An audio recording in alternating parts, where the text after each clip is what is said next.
Water. Earth. Fire. Air. Long ago, the four nations lived together in harmony. But everything changed when a meteorite fell on the Water Nation. This meteorite disrupted the balance of the world and ushered in an era of glaciations. Only the Avatar, master of all four elements, could stop them. But when the world needed him most, he vanished. Many years later, a young bender named Kaen emerged from the Fire Nation. Although Kaen is a powerful firebender, he still has much to learn to restore the world's balance. But I believe that Kaen can save the world. Avatar Kaen Season 2, Episode 8, Shadows of Betrayal. The icy winds howled through the frozen expanse as King Naria of the Water Nation gazed out from his towering citadel. His ambitions had grown sharper, like shards of ice cutting through the resistance of weaker nations. The news that Fire Nation Queen Azrithia had refused to ally with the Avatar only emboldened his resolve. To Naria, it was a sign of weakness, a signal that his army would meet little resistance when the time came to crush Omashu and seize control of the Earth Nation. Meanwhile, in the quiet chambers of the Fire Nation, General Mizu moved in secret. With Kaen's plea lingering in his mind, he began to rally a small, elite unit of warriors loyal not to the throne but to the balance of the world. Under the cover of darkness, he dispatched the unit to Omashu, defying the orders of Queen Azrithia. His gamble was risky, but Mizu believed in Kaen's vision, even if the Fire Nation's leadership did not. Kaen, resting near a flickering campfire in the desolate wilderness, fell into a troubled sleep. His dreams, vivid and chaotic, carried him to the gates of Omashu.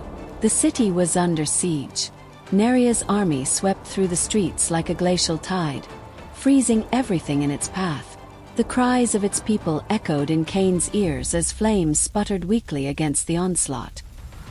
He tried to intervene, summoning all his bending abilities, but his fire barely flickered. His strength failed him, and the icy grip of the Water Nation closed in. "Help them, Kaen," the voices of the spirits echoed, blending with the screams of the falling city. "You must find the strength within." Kaen jolted awake, his breath ragged and his heart pounding. The nightmare left an indelible mark on him. He couldn't let Omashu fall, yet the vision confirmed his worst fears. He was not ready to face Naria, not alone. Determined to find answers, Kaen embarked on a journey to the ancient Temple of Szeto, a revered site dedicated to a past Fire Nation avatar known for his wisdom and cunning. Aera and Mizu remained behind, trusting Kaen to find what he sought on his own. The temple, nestled atop a jagged cliff surrounded by steaming geysers, was a relic of a bygone era. Its obsidian walls gleamed in the pale sunlight, and the air crackled with ancient energy. Kaen stepped inside, the echoes of his footsteps reverberating through the grand hall. The chamber was dimly lit, save for the warm glow of an eternal flame burning at its center. As Kaen knelt before the flame, the room began to shift and shimmer. The spirit of Avatar Szeto appeared, his presence commanding yet calm. His fiery visage flickered as he regarded Kaen with knowing eyes. "You seek strength to defend Omashu, Szeto began, his voice resonating with authority. but strength alone will not win this war." Kaen bowed his head. "Then tell me, great Avatar, what must I do?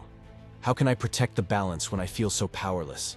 Seto's expression darkened, his flames flaring momentarily. Power is not your only enemy, young Avatar. Beware those around you. Trust is a fragile thing, easily broken. Look to your companions with clear eyes, for betrayal often comes from those closest to you. Kaen's heart sank at the cryptic warning. He opened his mouth to ask more, but Seto's image began to fade, leaving him alone once more. The silence of the temple pressed down on him, heavier than ever. Returning to his camp, Kaen sat by the fire, his mind racing with Seto's words. He glanced at the flames, their warmth a stark contrast to the cold gnawing at his resolve. The faces of those who had stood by him, Kenji Iera Mizu flashed through his thoughts. Seto's warning lingered like a shadow, sowing seeds of doubt. Could it be true? Kaen whispered to himself. Could those I trust be hiding secrets? The fire crackled, offering no answers. Kaen clenched his fists, his determination flaring anew. Whatever lay ahead, he knew he had to remain vigilant. Omash's fate, and perhaps the fate of the world, depended on him.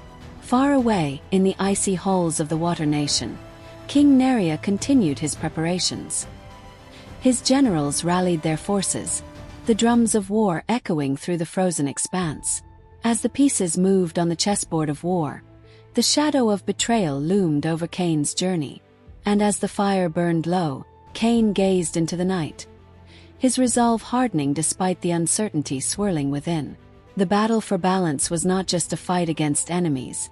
It was a battle within himself, one he could not afford to lose. To be continued.